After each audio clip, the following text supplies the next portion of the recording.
is Kcal News, Los Angeles.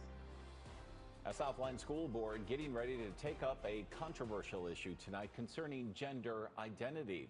The Chino Valley Unified School District could become the first in the entire state to implement a gender reporting policy where teachers inform families about the gender status of their child. Now, the school board will discuss it at its meeting tonight, months after the state assembly shot down a similar bill. KCAL's Jasmine Veal has more from both sides of the issue.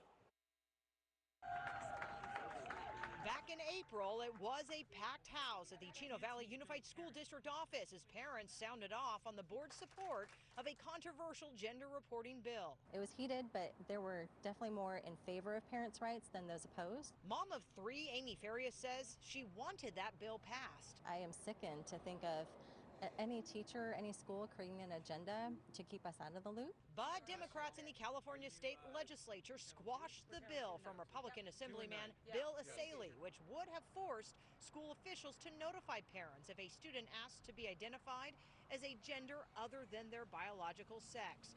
Now Kcal is back, along with the school board president Sonia Shaw, to put the issue directly into the hands of the district with a parental notification policy requiring the same thing. We're now taking this effort and this initiative down to each school district.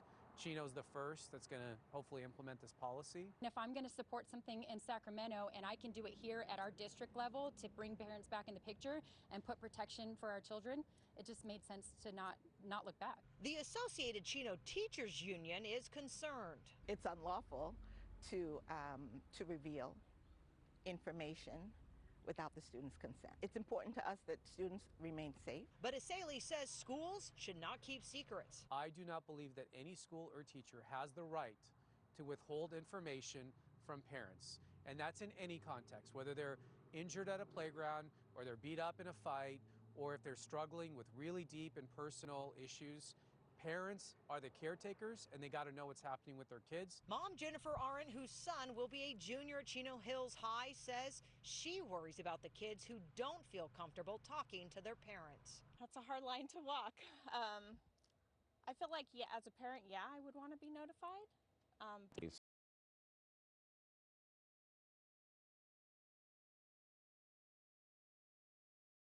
Social media.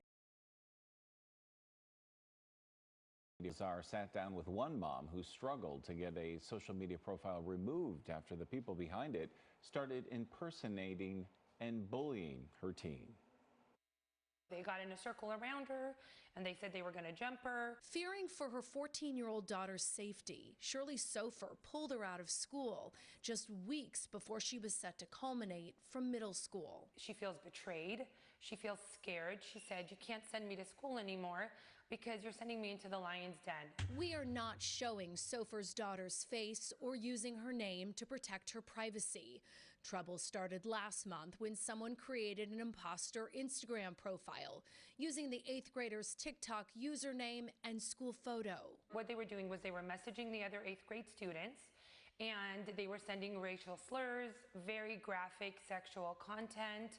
And this entire time, they were pretending to be my daughter. Screenshots were shared, and soon Sofer says her daughter was being threatened at school for content she didn't post. The account then began posting Sofer's home address, telling students to go there for a party with drugs and alcohol. They also posted Sofer's personal Instagram account. She received this message from someone telling her that her child was going to get jumped. And I feel helpless because I am type A and I'm a doer. So when I see a problem, I want to fix it.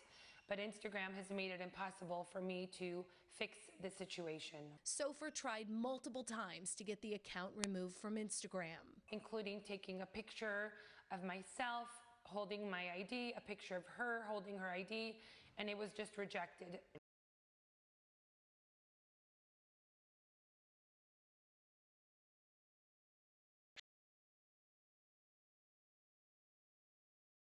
To take if their child is the target of a cyberbully. Titania Jordan is the Chief Parent Officer of Bark Technologies, which helps parents monitor their children's social media and cell phone usage. I'll start with the fact that a lot of parents have no idea that their child is either witnessing cyberbullying or being cyberbullied or if their child is the bully. Jordan says that's why parents must frequently check their child's phone to see what they're texting and posting on social media.